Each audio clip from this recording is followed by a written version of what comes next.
familiar with him. He was here a couple of years ago with the junior NBA program, and Justice Winslow was here as the NBA talent. And Coach Rob followed Justice and kept his off-season conditioning and training going on, even as he was working with our kids here.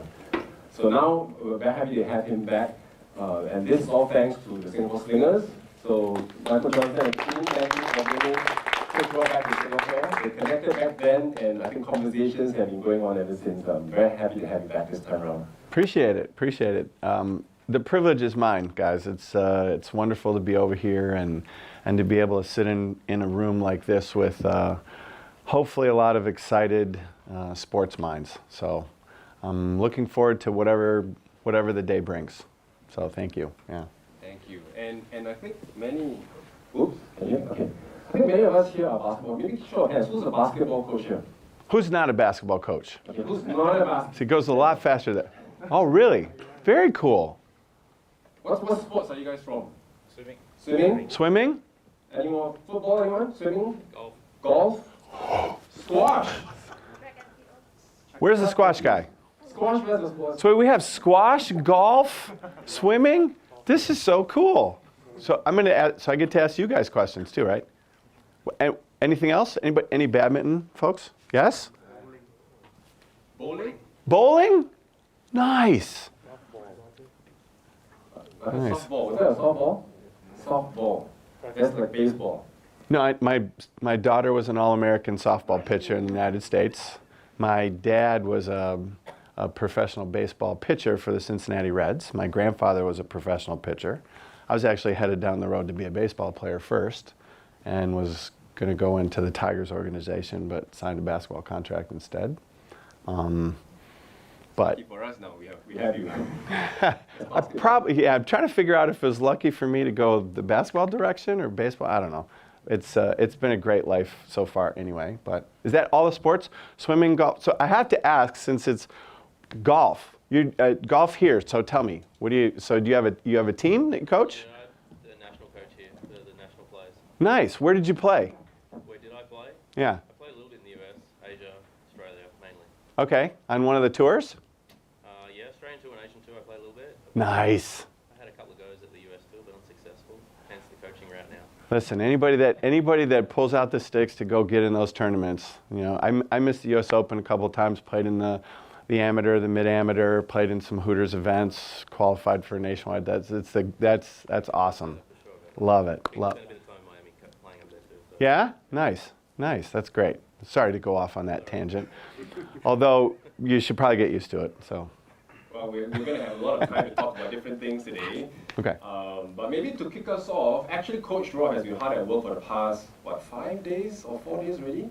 You've done clinics with Active SG Basketball Academy, Junior Slingers, I think some invitational invites for women's players, development players. Yeah. So maybe let's play a video. I think there's a short video clip of what he has been done over a few days, and we can have a look.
Man, I thought I was just sitting around.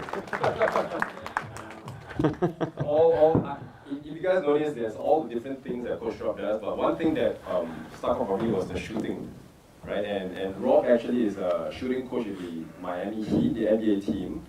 During his term with the Miami Heat, franchise records were set for three-point field goal percentage in every season and field goals made.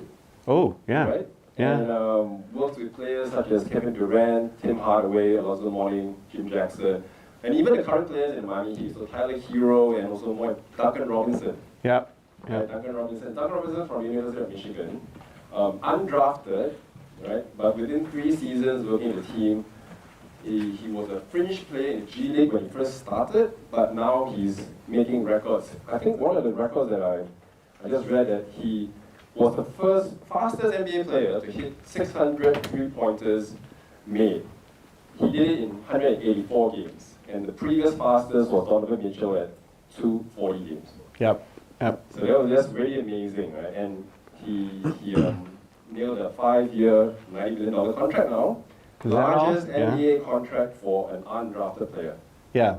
Yeah. So well done. Maybe so we'll get to hear from Coach Rob and his experiences in coaching. Feel free to ask questions. I'm sure you'll be asking questions of them, and we'll have a good session for the next hour. So nice. Over to you, Coach. Nice. Okay. Very cool. Thanks for that intro too, by the way. We have a lot of good players, you know. So it's I think a lot of times when you hear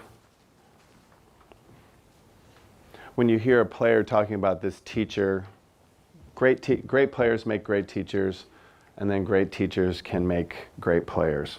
But I think more often than not, it's that synergy when they come together and you get the right personalities that mix and the right program and the right belief behind you.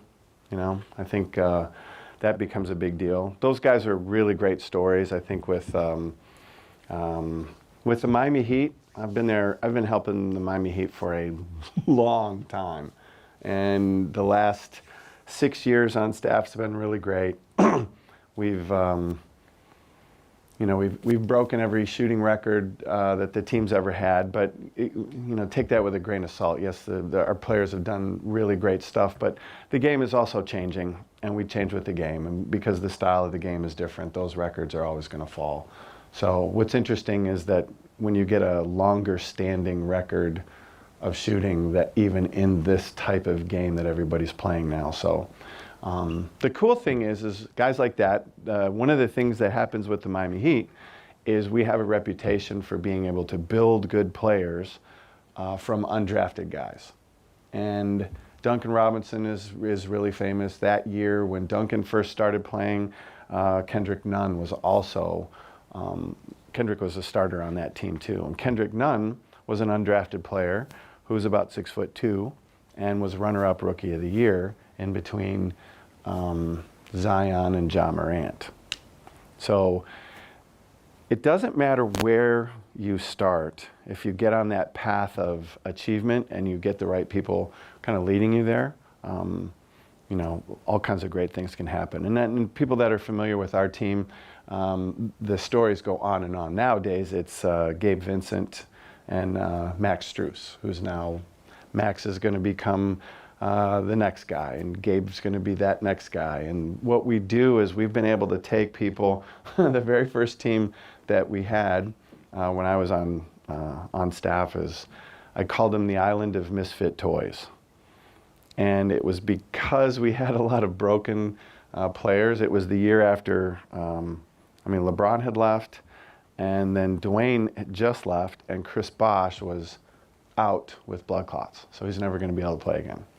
And, your teams go through this this roller coaster of events, and you lose your championship caliber DNA, and the rest of the guys got older, and guys went on their way, and all of a sudden we had 2 guys on the roster.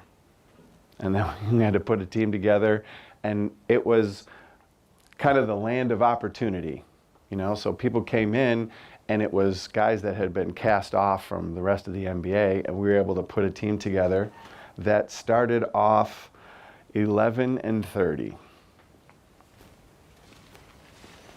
And thankfully, We went from 11-30, and in the second half, we set a few records in the second half of the season. We set a record for the longest winning streak ever by a team that was 19 games under 500. We were 11-30, and from that point, we won 13 straight games. And I remember the day and the reason that it happened. I'll share that with you in a minute.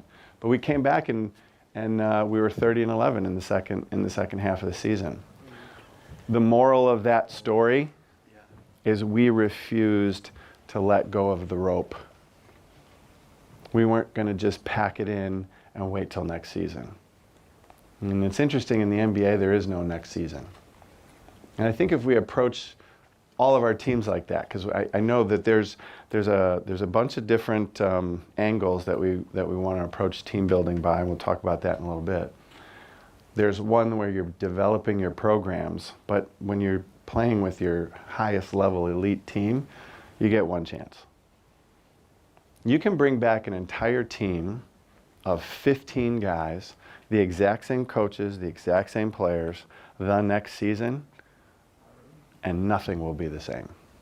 It never is. And those of you that have been in coaching for a long time already know that.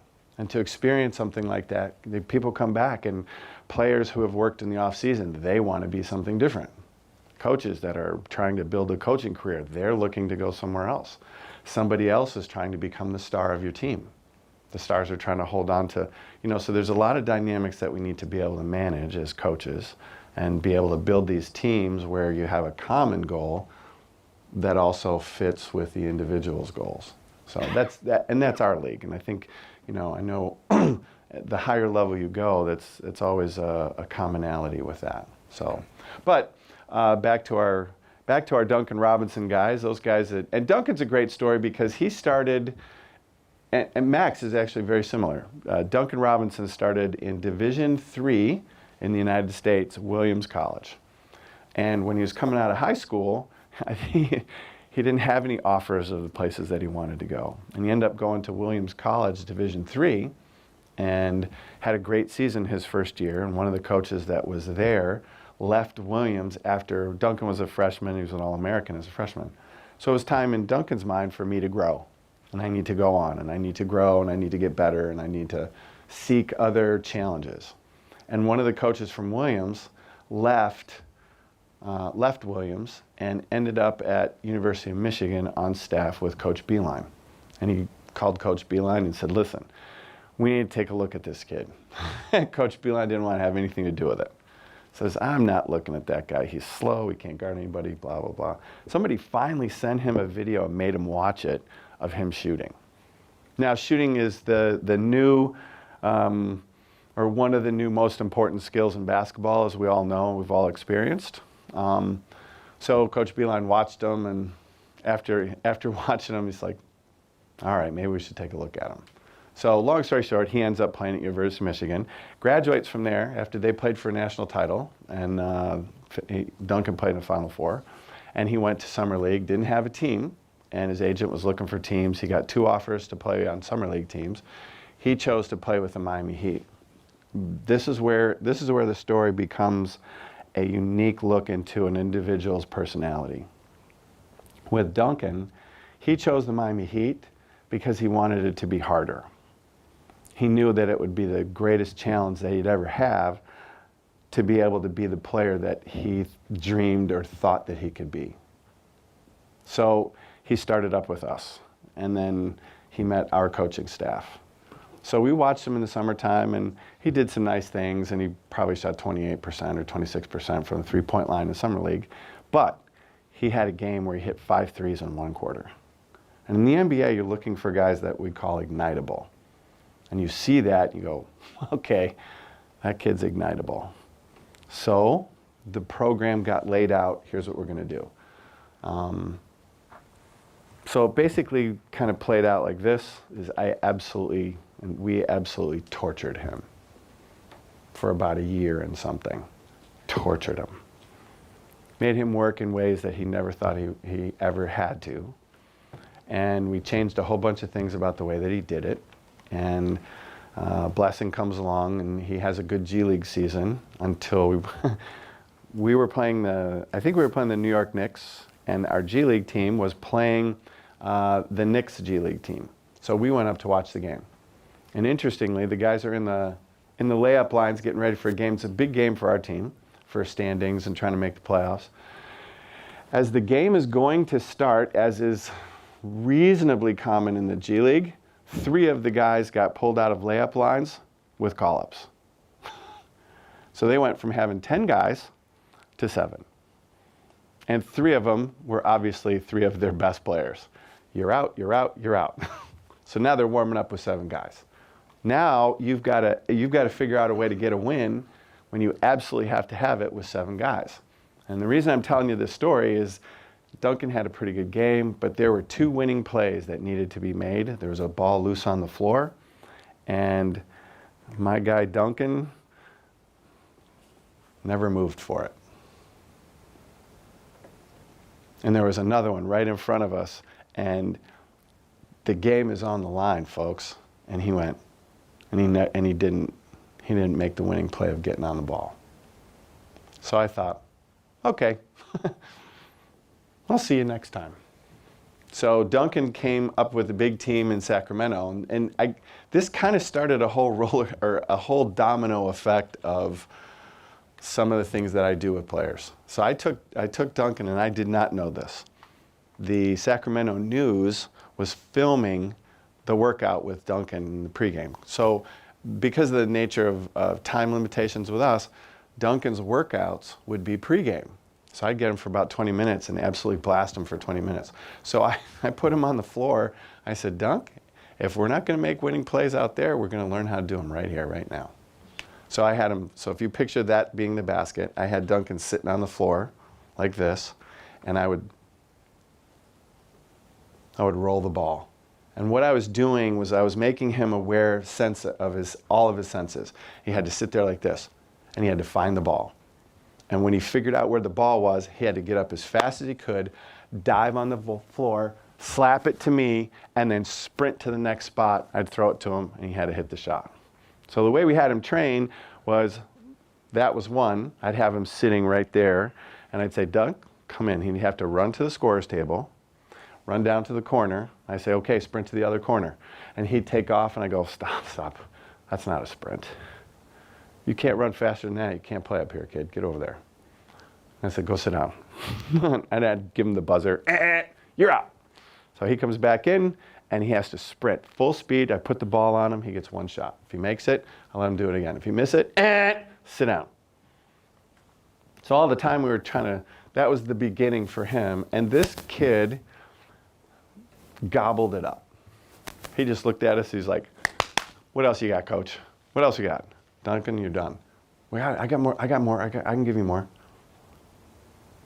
So I think that what happens is you're going to come across players who have this thing inside of them that they want something special for themselves.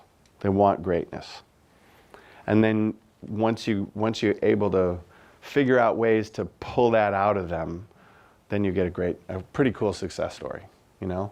And I think Duncan gets identified. Max is the same way. Max actually started in Division II, same thing. He makes it to DePaul. He goes undrafted. He picks the Miami Heat to play Summer League with, and he makes our 2-way. He becomes our 2-way player. And then the G League gets canceled for COVID. So Max was with us every day. And every day, Max would sit there and wait his turn. He would wait for me to finish up with Bam, and I had Precious Achua. And he'd come over and say, Coach, can I get some time on the court with you? And guys, you put together this environment of achievement and a pathway to the goals that the players have, and that's when they really start to, these guys are achievers anyway. They were going to try and find a way. It was their goals all along. But then when you get that marriage of a great group of people and a great group of players, then really cool things can happen. So I kind of go through that. I'll give you a little backstory of basketball, and it sounds funny, but I tried to create a different system of how basketball's learned. I'm blessed. I get to travel all over the world like this, and I stand in front of some of the best coaches in the world, Euro leagues, federations, world champions, all that. And the first way I start usually is, I'm not trying to sound controversial here, but basketball has always been taught wrong. And people look at each other, and I said, look, I know what that sounds like. It sounds a little controversial, but bear with me. What I thought when I was coming up as a player is all the problems that people had playing basketball, working on their skills, going about their games, everybody had the same problems. And they had the same problems for years and years and years. And everybody in basketball, just like the coaches in this room, were really dedicated to their sports and bringing the best that the absolute best they could to their players. And yet all the problems were still the same. So I'm looking at it and saying, well, if that's the case, then the answers to these problems do not lie in basketball. So I felt like I had to go look somewhere else. So I started to study. I studied kinesiology, anatomy and physiology, geometry, physics. This was my favorite. Gymnastics, ski jumping. I played badminton. I studied cats. It was always funny because whenever I got done, people would go, "Wait, coach, did you just say, you said cats, right?" And everybody always hears that one. I said, "Wait, what about physics? What about kinesiology?" No, you said cats. And there's always a curiosity about that. No pun intended. When I was young, and some of you guys may have experienced this, but in the States it's a real common phrase, is that kid's quick as a cat, or ooh, that athlete is cat quick. So my thought is, I should study cats. Why would I care about a kid that was quick? I was too. So I should study cats. So I did. Growing up in downtown Detroit, plenty of cats around. And I was an evil little cuss, I suppose, and I threw firecrackers at them and threw rocks at them and all kinds of crazy stuff. And what I did is I started to watch how they moved. And that was kind of an eye-opener for me, connecting the study from all of those disciplines that I named and watching an animal in action. Because when you watch a cat, who's one of the great athletes in the animal kingdom, whenever they're frightened, they're scared, or they're put in a situation where they have to react, what do they all do? You think about the picture, right? They all go. The cat drops. The center of gravity drops. Their feet and their legs go out. So what they're doing, and then their eyes go up and their head goes up. What they're doing is their innate fight or flight response. And with the innate fight or flight response, they're looking for a place to either escape or attack. And they've got a lever behind every direction that they can go. And once they realize which decision they're going to make, whether it's an attack or an escape, they push off of that back foot and take off. And it happens really fast, right? We've all seen pictures of cats and athleticism and all that. So when I started to study that, I thought, okay. And then I thought, okay, what do we have in common with cats? And I started going back to some studies, and in your science class, you learned that, well, cats, us, we're all in the animal kingdom, right? Kingdom, phylum, class, order, family, genus, species. So we had something in common with cats. And if they had an innate fight or flight response, that means we did too. Now, one of the things that, as you get higher in levels in coaching, professional coaches, if I would come to them and say, hey, here's a thing that I think we can do with our guys, the first question I get most of the time is, how do I teach that? So going back, trying to figure out, that was my question to myself. So if I'm noticing cats and I know we have innate fight or flight response, I have to be able to take that and turn it into a skill, a usable skill for whatever athletic endeavors we're going to take on. And then you go, okay, now what? How do we teach it? So that was kind of the beginning path of the direction that I went for basketball. And I was really blessed. I put this together for a long, long time. While I was still playing, I was still coaching my own teams. And my goal was to change the game. Because if you think about the game that you love in your belief is taught wrong, somebody's got to fix it. And if I was the only one thinking it was taught wrong, then it was up to me. So I went down this path of I would take all this knowledge, this study, and this whole program that I put together of teaching people how to move and think and do all these skills, and then I just gave it to my friends. I would help my coaches, help my friends, give it to my players. And being around the game the way I was blessed. I was giving it to people that were pretty high-level basketball people. So we started to change the game, which is kind of cool. And now we see, now it's very common, things that we used to talk about with, if you think about the fastest way for a human being to start running their fastest, how would they stand? Okay, go to the track, right? You just watch track stars. They stand there just like this. Foot behind, hands on the ground, or they're up, foot's back here, and they push off that back foot and go. It's exactly what cats did. I thought, okay. So sprinter stance. And then you watch, how do people do quickest hand-eye guys in the world? What sport has the quickest hand-eye reaction speed? What sport? Anybody? Table tennis. Table tennis, really quick. That's one of them. Yeah. What's the quickest? Anybody know? What'd you say? Formula 1. Fencing. Fencing. Formula 1's actually number 2. Yeah. Fencing is the quickest game in the world for hand-eye coordination. So I thought, okay, so if you go watch fencers, and you watch how they stand and how they move, and then you watch, I stayed away from Formula 1 guys because we weren't going to be in a vehicle when we were playing. But I started watching people move, and I started watching athletes move, and how tennis players would receive serve, and how a fencer would stand. And fencers would always be, and they'd stand open because they're trying to move their implement forward. But all the time they're moving lower and lower and lower, and they're getting ready to move quick. Boom! How are they going to go? Gymnasts, balance beam. You start looking at all the floor, the floor exercises in gymnastics. And then I started watching figure skaters, okay? Why would I watch figure skaters? Think about the end, because one of the things that I talk about when I'm teaching shooting is about, it's kind of an arbitrary number, but it's I say probably 95% of all shots ever taken in basketball have some level of turn.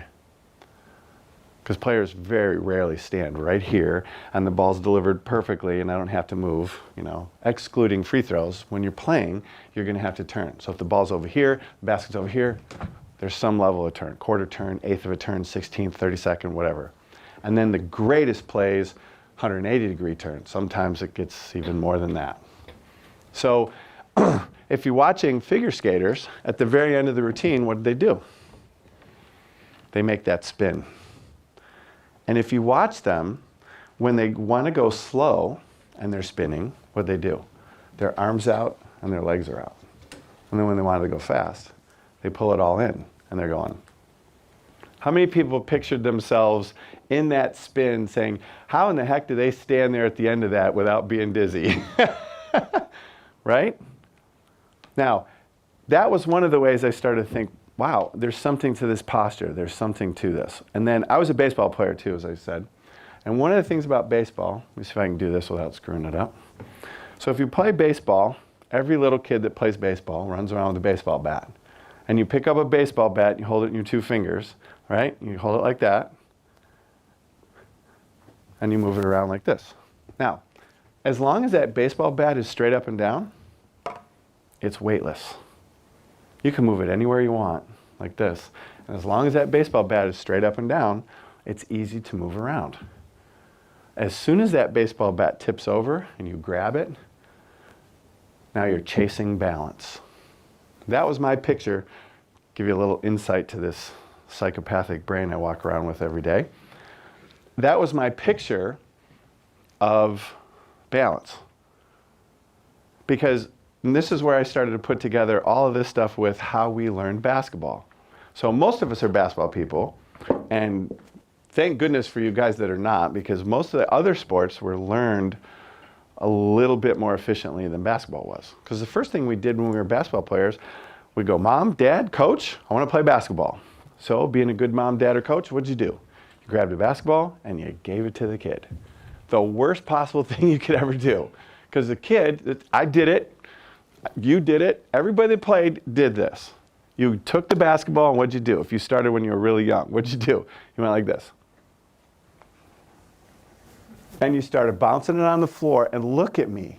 Look at the position that I'm in, and I'm smacking the ball. And then, as a kid, you're like, okay, I'm getting better at this, watch.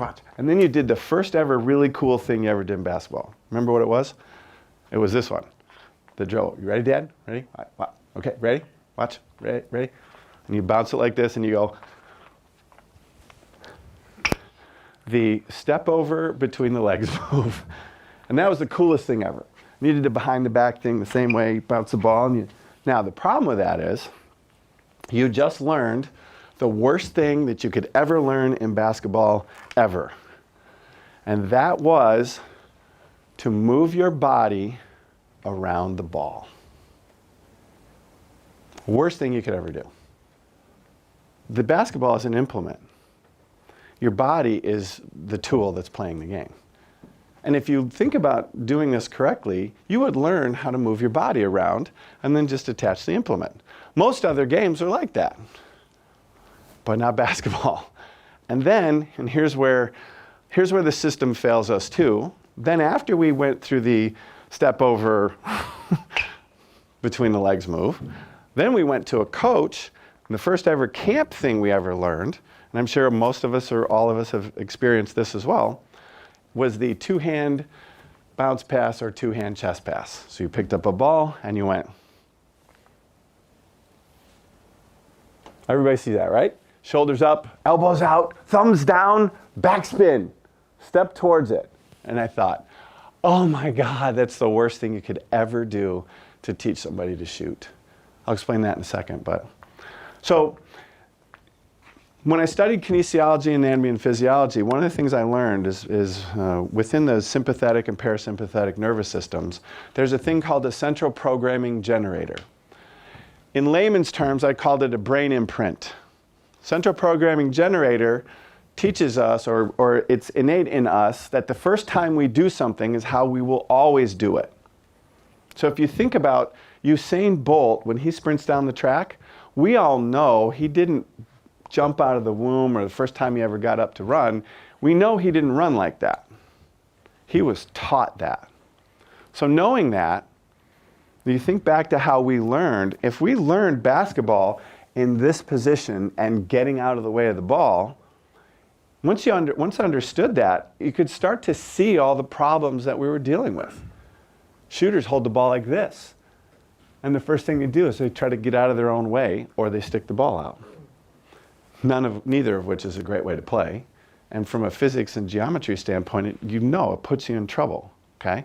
So when you start studying other sports and you see the great movers, it was really neat watching Roger Federer run around. I used to watch Roger Federer when he was brand new to tennis and nobody knew who he was. He would run around and nobody could hear him. He'd hit a shot and all of a sudden he'd be up on the net. Guy would look up and go, where'd he come from? And that was because of the way he moved. He moved with this vertical posture that I was talking about with baseball bats. If you see the figure skater spinning. If you see when I was a kid, there was a show called ABC's Wide World of Sports. Anybody ever see that? It's an old show, okay? Wide World of Sports had an intro that was really famous. And they had this really dramatic musical score, da-da, and everybody's watching this, and they'd show highlights of different actions, and you'd watch Pele playing soccer and Giorgio Canaglia, and then you'd watch the Hockey World Championships, and then you'd hear the thrill of victory. And then they had this one guy that was the agony of defeat.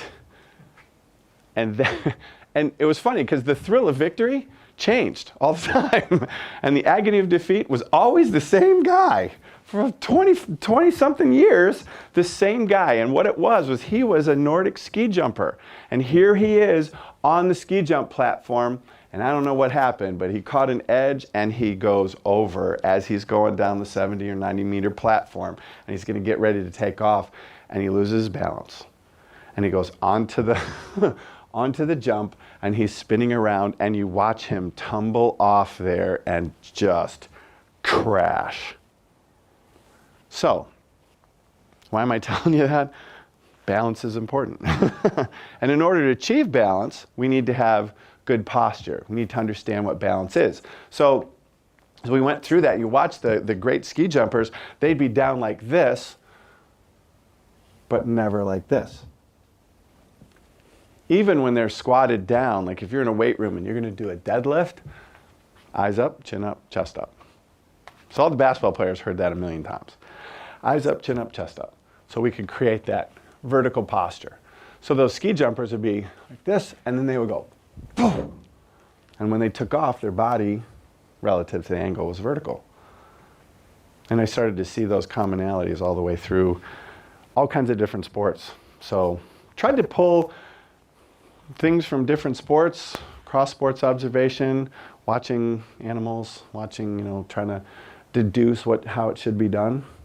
And then the blessing for what's happened for my path is I got the opportunity to take this whole program and put it on the biggest stage in the world.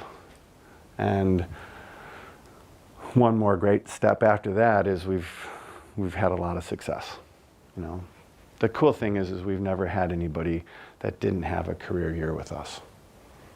And that's what brought me here, is that summer, that was the second summer for Justice Winslow. We were building Justice's game. And Justice is a great worker, terrific athlete. That's how we came over here. And came to the junior MBA thing and got introduced to Singapore and MJ and the crew, and poof, here I am again. So, roundabout way to get to say thanks, but I guess the great thing, the message there is you can get whatever you want out of a game, out of a sport. I shouldn't say a game, but out of a sport. And I think my goal was, if you're going to change the game, my thought about it, if you're going to change the game, you have to teach the teachers. So for me, that became kind of my mantra. I spend a lot of time on the floor with the best players in the world. It's great. But the best players in the world aren't passing it on to everyone else. So my favorite thing to do is go do coaches clinics, get in forums like this, and try to share experiences and thoughts and kind of show that there's a different way to get wherever it is that you want to get. And if you're fearless and committed, and you convince yourself you're on a good path, you can get to places that you never expected. I was an inner city Detroit basketball kid with not very much. And now I get to go check off places of all these really cool corners of the earth that I've gotten to just because of this really cool round ball. So for us, if you can go out there and teach the teachers, and that's, I think for here, I think that's going to become a big deal for every program that you guys have. Is everybody, we've all heard that phrase, the chain is only as strong as the weakest link. So I think when you're trying to build programs and build teams and build sports and grow your federation, that's where it starts. It starts with everybody that's going to coach. You got to have great coaches. And you have to have great teachers. And I always thought, I had the blessing of teaching in school as well. And I always thought that if you watch the children coming in, they're not necessarily predisposed to, I want to major in history, or I want to be a science guy, or I want to be a math guy. How did the kids choose their subjects? Anybody have a thought?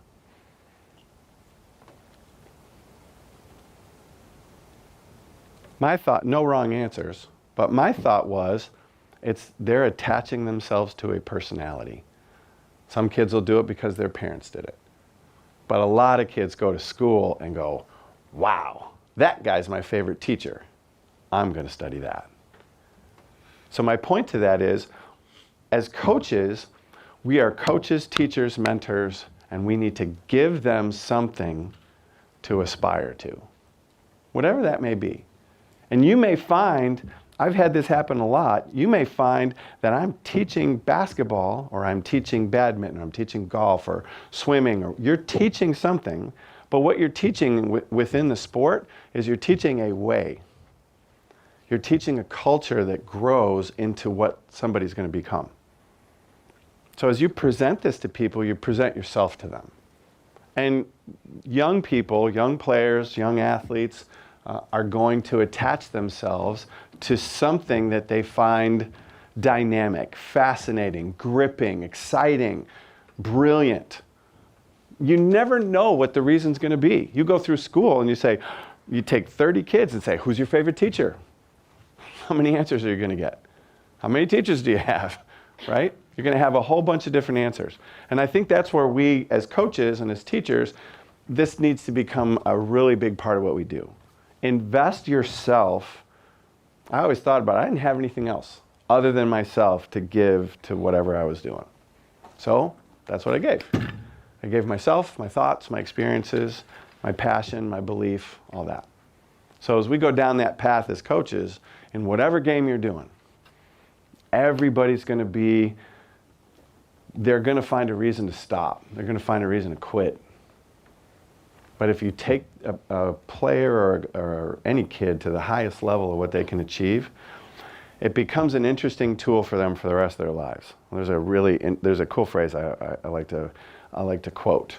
Talking about business, the first million that you ever make is ridiculously hard. The second million is inevitable. Why? Because the person that you had to become to make that first million, you already are now. And now you know the way.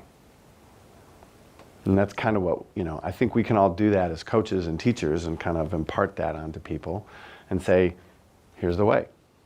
And if they see how much you love it and they see how much you're giving to it, people attach themselves to people in all kinds of different ways. So anyway, that's a lot of different ways to start a conversation, but please, I know the cultural thing, but jump up, start throwing your hands up. I know if you've got questions or something you need clarified, put your hands up. Because if you don't, I'm going to start calling I'm just kidding. But I will. I'll start calling on you. Thank you, Rob, for sharing. You guys hear me? So it's time for questions. We've got lots of mics around, and I have two. yeah, 2 mics here. Yep. Okay, we've got the first question. So hands up for the. Oh, we have a question? Great. There you go. Oh, we can turn that one on too? Nice. First of all, thank you for sharing with us, Rob. It's a basketball question, although I'm not a basketball coach, but a Miami Heat fan. You mentioned a lot about Duncan Robinson. I think people that don't follow basketball will have no clue who that is, but I understand who it is. Now, he played really well in the regular season, and he sort of, you can correct me if I'm wrong, he sort of fell off during the playoffs. I'm not sure whether his shooting percentages, whatever, went down and all that. So as a coach or his shooting coach, what do you actually tell a player after he goes through a slump or a rough time? I mean, what are the kind of things that you can share with us that you can actually, get somebody to bounce back from whatever, slump they were in? Okay, great question. So, and I think so Duncan, the reason Duncan Robinson's a great story is because I think just about everybody can identify with him. He's every man. He looks like everybody else. He's taller than most, but he just looks like a regular guy. Some of the athletes, like you walk in and I had the fun blessing of helping Giannis learn how to fish. But when you're standing next to Giannis, there's not a whole lot normal looking about Giannis. Now he is as wonderful a human being as you ever know, but you're standing there like this. So what do you think there, G? And he's, they don't look like everybody else, But so with Duncan, the one thing about Duncan is 2 years ago when we went to the NBA Finals and we played playoffs in the bubble, Duncan had the greatest catch and shoot year in the history of the NBA. And a lot of people have it in their minds like, well, what happened to Duncan? That was never my question. My question is, what happened to the league? The league doesn't wait around to get beat up by the same thing over and over and over. They will never allow that to happen.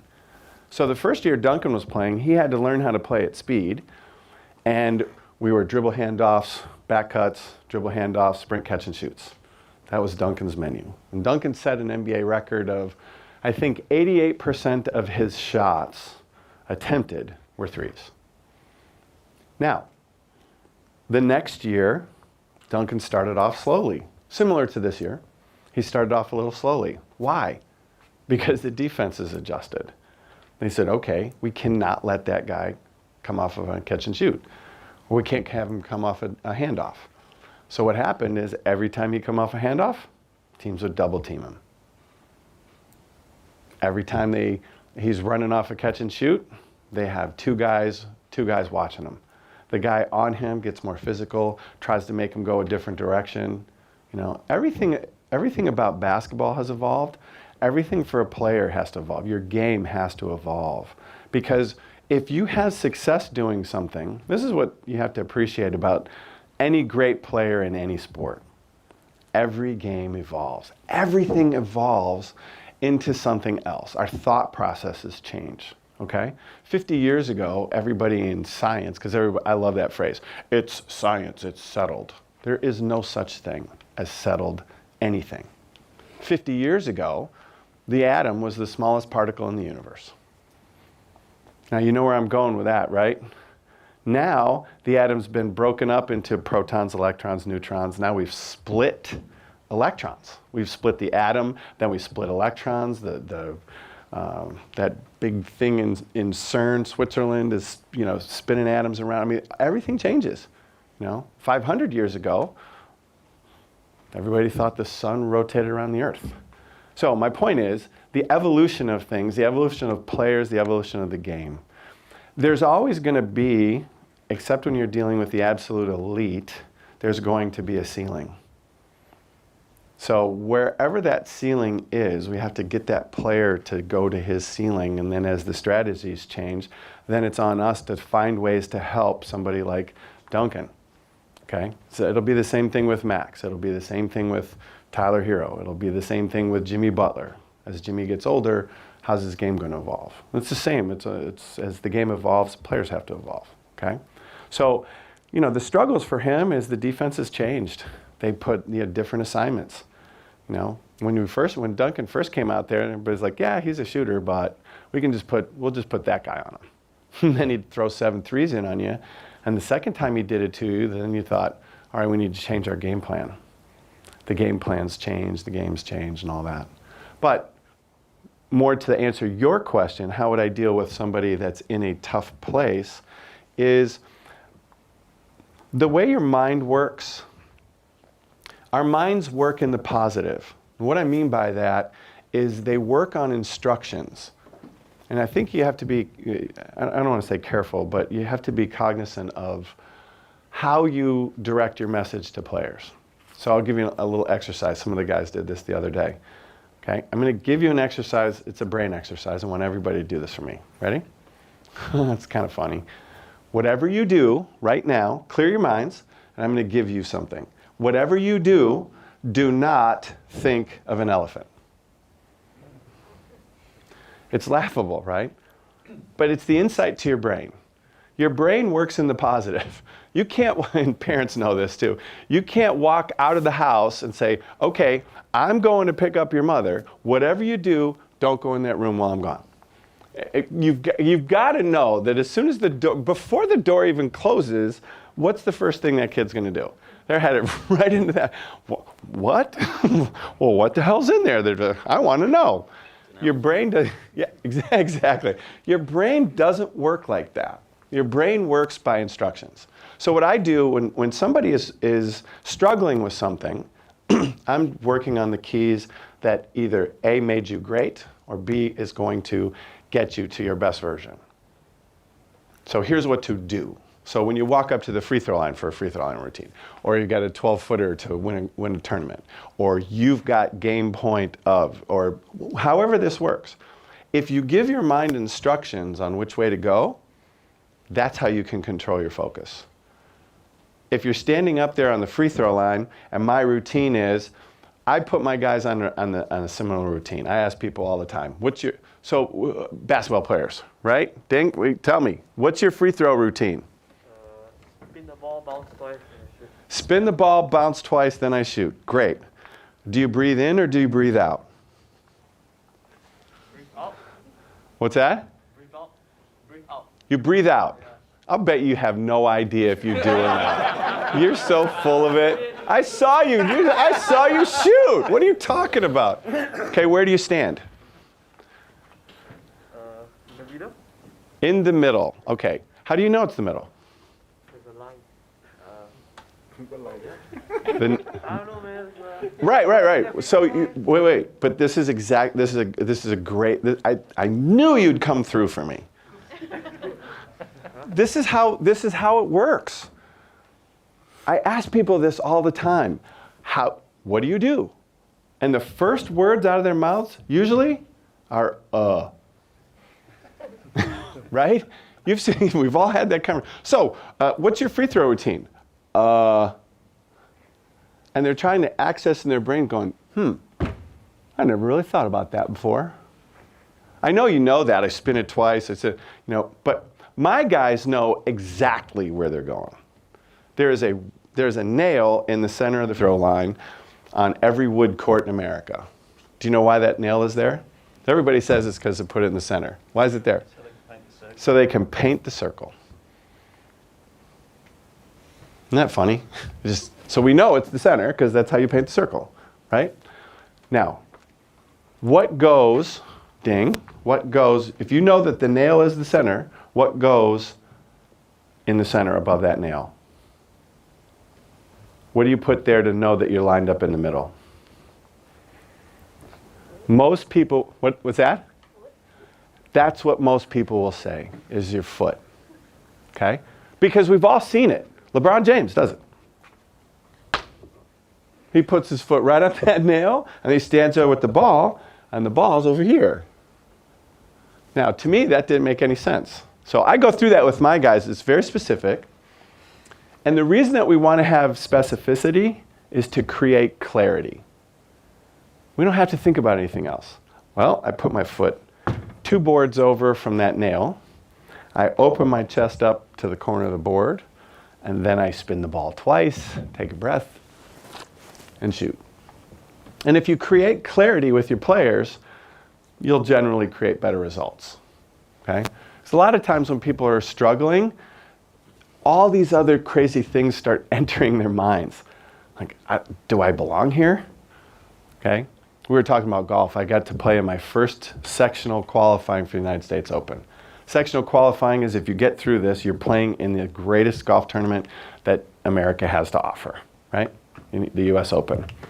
And you go out there and you're playing well, and then you hit a bad shot and you have something goofy happen to you, and immediately your brain goes, the first time you ever experience it, your brain goes, well, geez, do I really even belong here? And that's where we as teachers, we as coaches can help our players. So of course you belong here. I get people all the time. I get professional basketball players who are the best players in the world. And I get somebody who has been told, if you don't learn how to shoot, you're going to be out of this league. So they're nervous. Bless you. I was going to say it again. Okay. So they're nervous. And what I tell them is, hey, look, you're a professional basketball player for a reason. You were a professional basketball player before I got here, and you're going to be one when I leave. So we try to get going down a path of direction, a specific direction, that the better you know it, the better you feel it, the better you understand it, the more clarity you end up with. Because the fog, there's a great line, there's a movie that, I think it's the Jackie Chan movie, where he was, it's called The Foreigner. there's a great line in there. In the fog of war, plans change. And when people get their minds in a fog, Mike Tyson used to say it like that too. Everybody's got a plan until you punch them in the face. Right? That's pretty simple. I get it. Oh yeah, I got a plan. I'm going to stay away from that left, and I'm going to touch him up over here, and boom.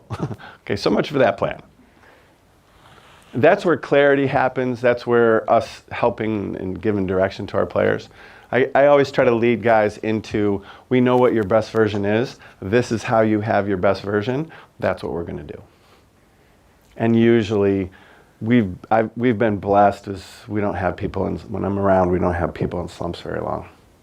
You know, so that part's pretty fun. Other questions? Yes? Similar question of why. I don't know the microphone. What would you do with Ben Simmons? What would you do with Ben Simmons? It's interesting. I've actually had some people that want to and in the know that have asked that same question. The first thing, so when Shaquille O'Neal came to the Miami Heat in 2006, I went into the gym knowing that Shaquille O'Neal is not a great free throw shooter. So I went into the gym by myself to create a method for Shaq to make free throws. I stood on a milk crate, so I was taller. I put a comb on the back of my hand because Shaq had a pin in his wrist. I took a water polo ball because that way my hand was bigger. And then I tried to figure out a way to do it. Once I came up with a method that was actually fairly effective, and I'm a good shooter anyway, so I could have shot him left-handed and made shots, but I understood how this was going to work for him. And when I told Spo about it, I said, I've got a way for Shaq to make free throws. And I know he knows that the first question that I ask when a player says, does he want to change? Does he want to get better? How would you help it? Does he want help? And until he decides that he does, that's going to be a challenge. Because right now, the help that he has leads him in the direction that it's the easy path that he wants to go. You know, he shoots left-handed and he's a right-handed guy. You know, I think everybody knows that part of the story. I got a little quick video of him that our guys were in LA and they happened to catch him and they showed me this still and kind of took him out of the picture. All you could see was the ball in the hands. And I went, who's that? So that's Ben. And it's, you know, there's all kinds of different ways. How would I help him? He is a world-class athlete, an absolutely special player. And if he had that moment of, okay, I'm ready, I want to do this, I've told people, I said, I promise you, I've had this happen before. With a guy that talented, it'd take us 5 minutes. I know that sounds crazy, because nobody's been able to have that success. But if you think about, it's Einstein's definition of insanity. If you keep trying the same things over and over, you're going to get the same results. You know? Nobody's ever approached him differently. So, you know, the answer's out there. It's not like he doesn't know how to play basketball. The guy's a 19-point a game average guy in the hardest league in the world. He's an all-star, all-defensive player. He's a super, super talent. So could he be fixed? Yeah. But it's going to be up to the player first. You know, when he wants to, the answers will be out there. And you've seen that. When you're ready, the teacher will present himself, right? That's a great question, because so many times we feel like it's a methodology. It's not. There's a methodology, absolutely, but there's a motivation factor. There's a fear factor. There's a psychological barrier that you have to get through of, do I belong here? You know, we went through an imposter syndrome with some of these young guys that undrafted. Do I belong here? Yeah. We would have brought you here if you didn't. You know? So when that day comes, he'll probably make some great strides. But it'd be fun if he did it sooner, so the Australian national team would have one hell of a player on their team. You know. Anything else? Yes.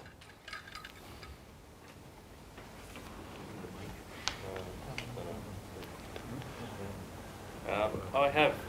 There you go. Fire away. I have 1,000 questions. I'm loving this chat. I've just wrote down some notes. I really like what you said about Duncan, about how he wanted to be there in the hard times. He didn't want the easy route, and I draw some parallels with a player of mine who's in college at the moment, was having a tough time getting on the college team, potentially wanted to get out and go to a college where he'd be the top dog. And, we had a discussion around, you got some players in your team that are going to kick your butt on a day-to-day basis. Do you want that or not? So I really like what you said about Duncan wanting that and finding that. And obviously he turned into be a fantastic athlete. He wanted to be pushed, he wanted to be driven.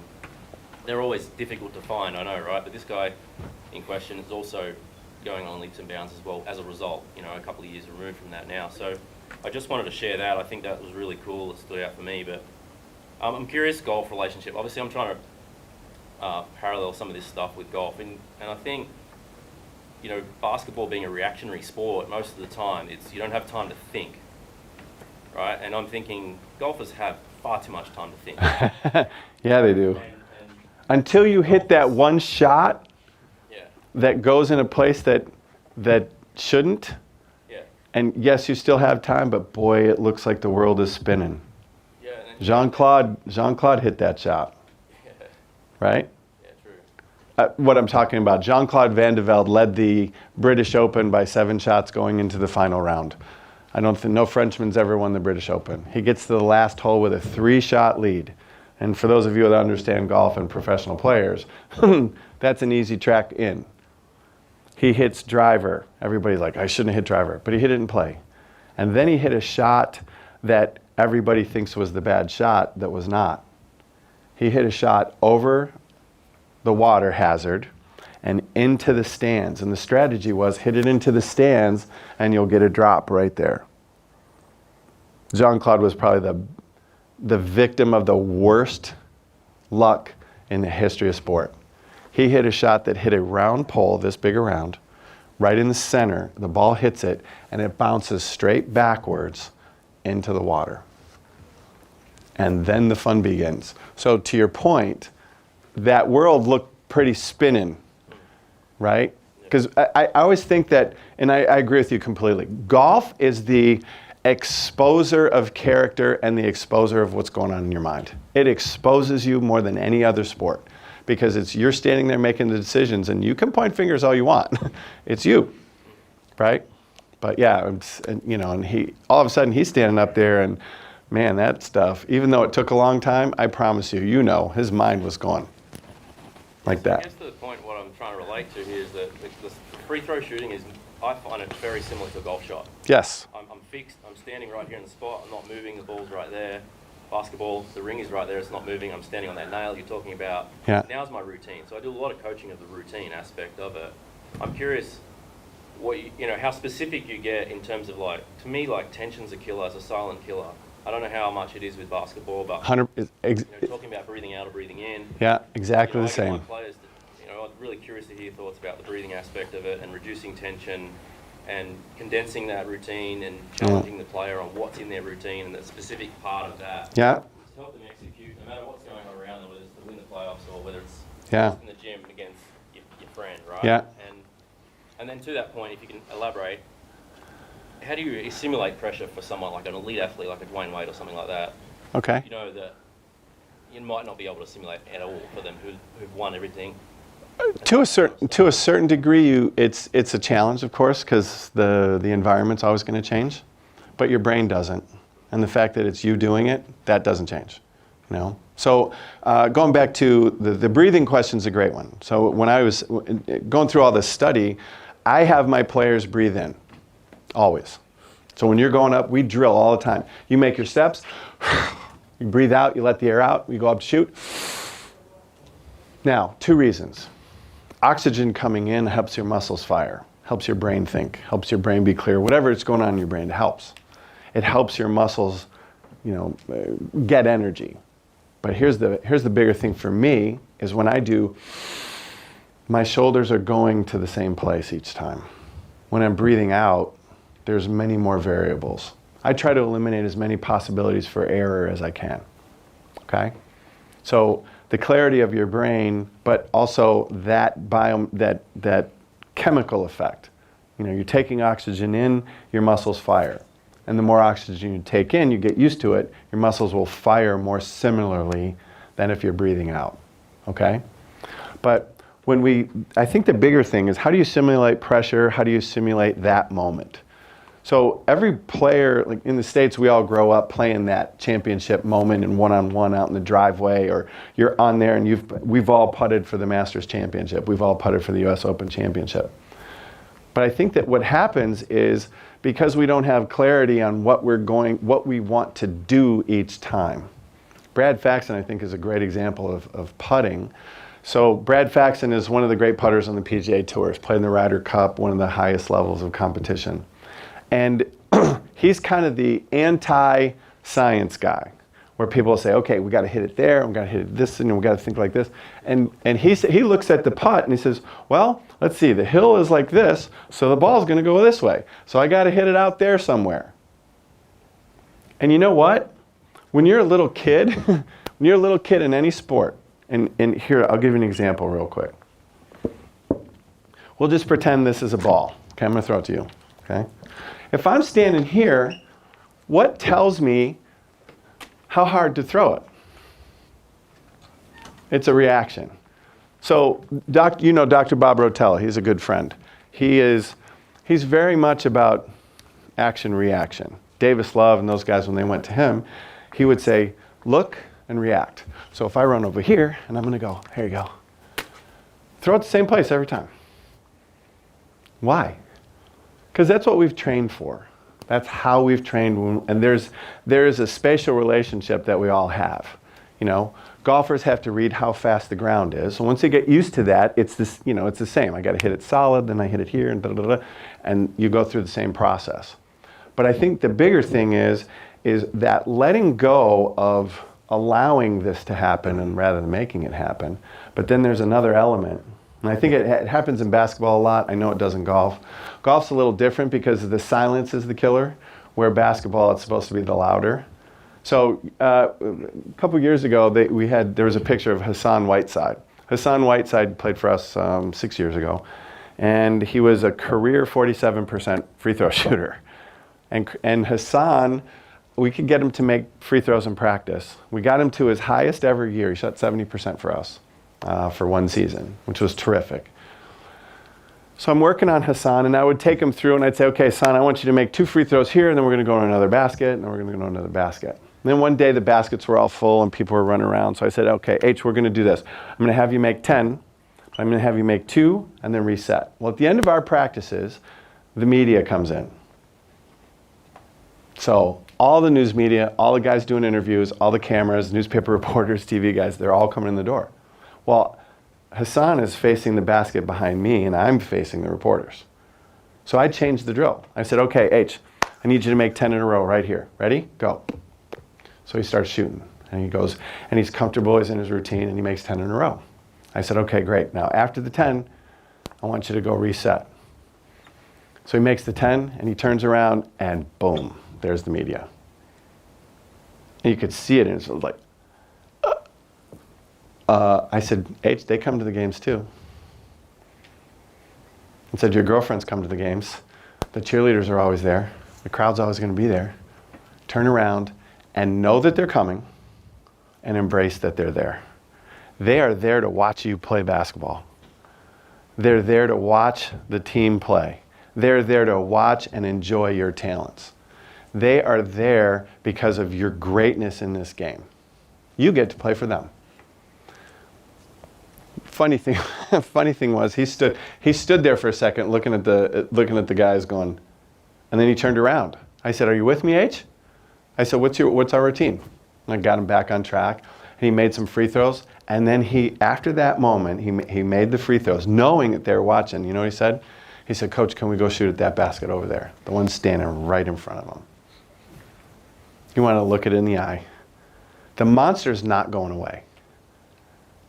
What's the monster? The people that paid their admission to come watch that game and cheer for you to fail. So take your choice. I know all the work I did. I'm not going to fail. You guys paid all this money. I am going to break your hearts. That's when you start getting people. Embrace whatever the situation. I listen to people all the time. They say, black that out. Don't think about them, right? Don't think about an elephant. Don't go in that room when I leave. Everybody knows that that doesn't work. And yet people keep saying it. I turn around and say, man, there's going to be 20,000 people screaming at you, H. The other team is going to foul you on purpose to try and get you to miss. You did all this work to turn around and break their hearts. And then you get a little smile on his face. So that's how, like, you try to lead them down that path of success. You know, in golf, I know it's harder. It's hard to face that moment because you can only imagine. But imagination is one of the keys to just about everything we do. It's the keys to greatness. It's the keys to competitiveness. It's the keys to being able to figure out what's going to happen out there, you know. The eyeballs that you mentioned, the media eyeballs come onto the scene there, right? That obviously upset him a little bit, or at least changed his mindset Yeah. about it. Yeah. Just And people are fearful of what other people think, or what exactly. they're going to write. And you know what's really interesting about the greatest players in the world? They don't give two about you. They don't. They don't care. The faster we can get players and teams to stop worrying about what people think of them, the faster you get down the path of where you want to go. It's just always, those are just mental roadblocks. And they're just mental roadblocks. I love the discussion. Everybody, it's one of those famous things you see in the movie. Chase your dreams, man. Chase your dreams. Because you'll do it. You'll make your dreams come. Stop. It's not dreams. It's not. Dreams are easy. Ease is the enemy of greatness. Kind of what we talked about. But they're not dreams. When you have a dream, you are the director, the actor, the producer of the movie. If something goes wrong, what do you do when you have a dream? You just change it. Oh, well, that person, oh, okay, you're out. Forget about that. Dreams, yes, everybody has them. But it's a goal. When your dream becomes a goal, when you have a goal, there becomes a pathway. When you have a pathway, you create a roadmap. And when you have that roadmap and you know that this is the path to your goal, that roadway, you have to go down there being indestructible. Anything that gets in your way, you've got to go through that roadblock. And it's not going to be easy. It's not. Greatness in anything, not easy. Okay? That part we all know, yes? But if we understand how to direct our thinking, I think that's a big deal of all of it, for golf, for anything, you know? Any sport. Yes, there's an action-reaction component, but the interesting thing is I think our brains work in a way that the speed of our game is the speed that we'll process. So the faster a game of basketball goes, the better players process the game faster. I went through a little exercise with the guys the other day, and they looked at me like, wait, what? You have to do what? I was telling them I was going through an exercise. I coached the Seattle Storm for a season. I had Sue Bird. Sue Bird is the greatest women's point guard that's ever played. So I'd be working on a move or a balance drill with Sue Bird. I'd say, okay, Sue, here we go. And she's out there doing this drill and working on this move, and I would start asking her questions. Said, okay, Sue, defense is switching 1 through 4. Jewel's the hot shooter. I need a single side chuck. What play are we running for Jewel to get her to the riser behind the screen roll? While she's coming down doing all this other stuff, and she goes, and she calls the play. That's what greatness does. Because it doesn't matter how fast the game goes. It's like watching the movie The Matrix, right? Nothing will ever go faster than your mind unless, what? Unless you block it. That was a great scene from The Matrix, right? Wait a minute, hold on, coach. You're telling me that I'll be able to dodge bullets, right? Then he says, no, Neo, when it's your time, you won't have to. And that's kind of what happens with athletes as they get to that really cool, great place. And it's the fun thing for us as coaches and teachers is to try to bring those players and bring everybody to that place. That place where you're watching something that you know you've had the experience of, and the game is going so fast and swirling around you. So I'll give you a quick story. I was we were in a college basketball national championship tournament, and we're in the game to get into the Final Four. Okay, my team's down 1, really, really, really good team. My team's down 1, and there's, 15 seconds left in the game. Our defense had switched around, and I was the one underneath the basket, and they were in a spread delay because they didn't have to shoot. But somehow, their team decided to attack the basket, which is the only mistake they could make because all that was going to happen is we were going to have to foul them. But they break somebody down, and they're coming to me 3-on-1, and they're trying to score. So if you think about this, there are 3 guys who are all big-time college basketball players coming at me full speed from 17 feet. How long does that take? 1,001, done, right? Whole play's going to be over in about 1.5 seconds. Here's what went through my mind. I watched the breakdown. I'm the only one left. I said, okay, I've got to make a play. And I promise you, I know this doesn't sound right, but I promise you I had this very conversation. I looked up and I said, Cullen Mayfield was the point guard. Cullen's got the ball. He's going to come at me. He's got an All-American on his right. He's got a freshman all-conference kid who's having a great game on his left. He's going to try and take me to the right, to their best player, look me off, and throw it to the left. I'm going to fake it that guy and go for broke. Now, that happened in 8 feet of court.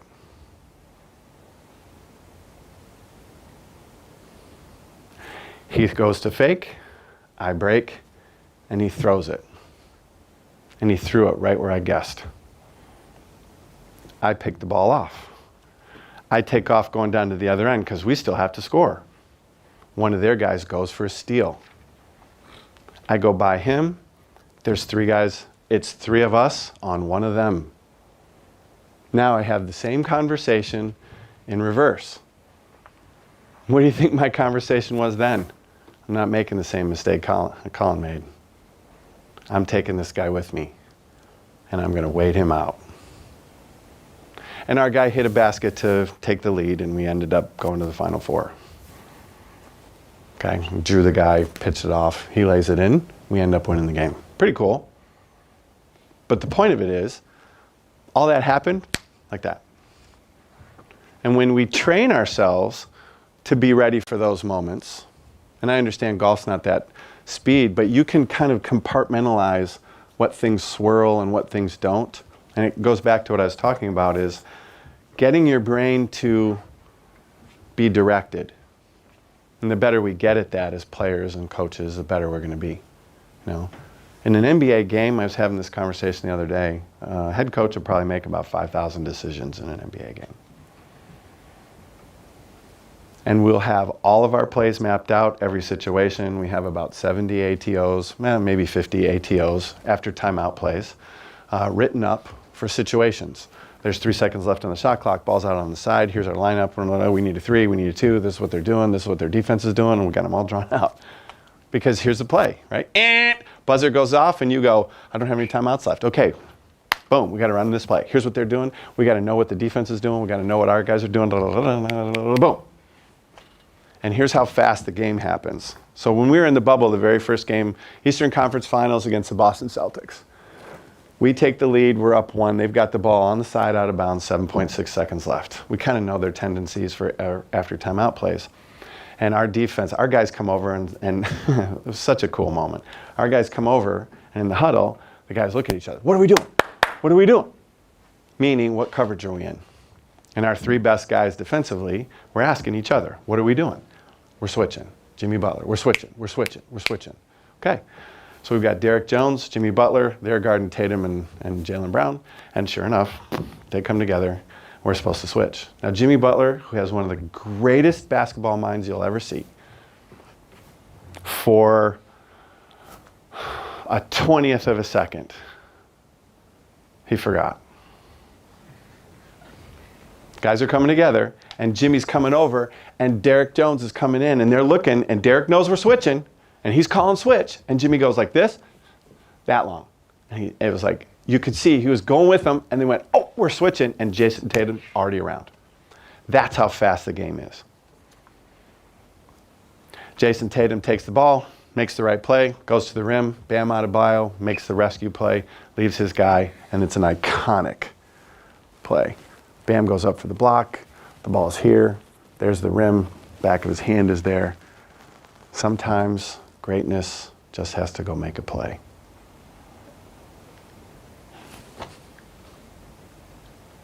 So our jobs are always to put people in a position for just greatness to go make a play, you know? And you know in golf, standing out there on that island, you're standing there going, what are you thinking of? Right? Because most people are going, oh my God, I got a chance to win my first ever tournament. I gotta work on myself. No. Stop it. You're the guy in the lead. You're there for a reason. You know, you have to embrace what the good parts are. Compartmentalize what you can. Your mind will always go to that place unless you block it. It will always be able to, figure things out. It will always be able to go fast enough unless you stop it. We had fun yesterday with, where is he? Is he here? He's not here? Where's Navin? It was fun. He's going to love that he's going to be on this film now too, right?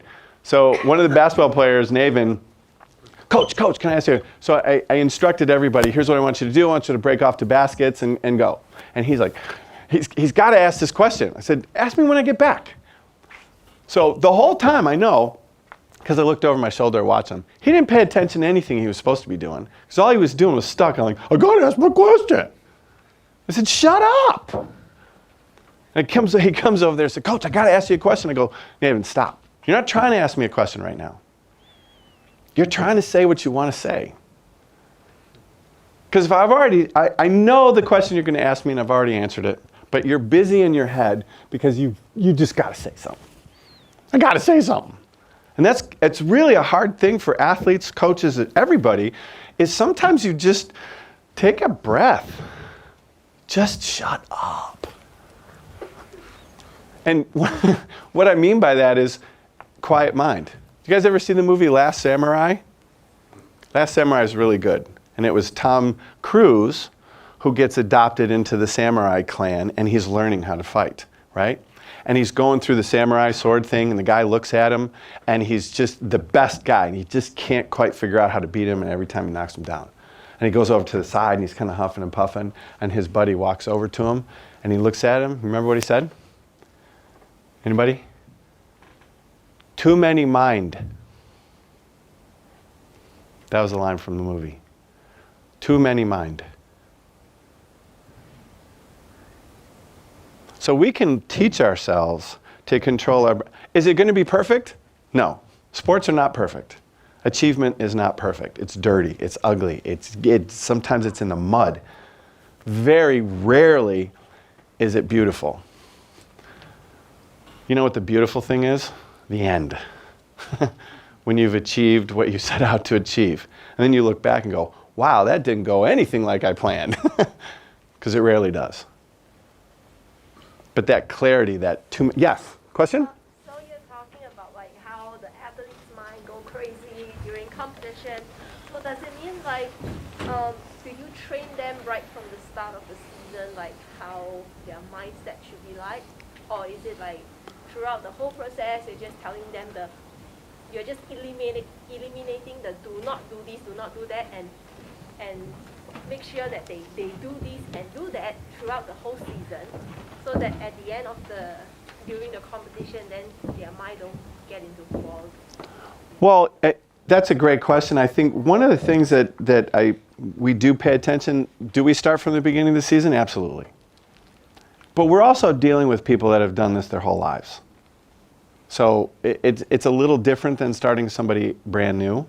But I think when you're starting with little kids, brand new, one of the things I think we do is we put expectations on them that are limiting.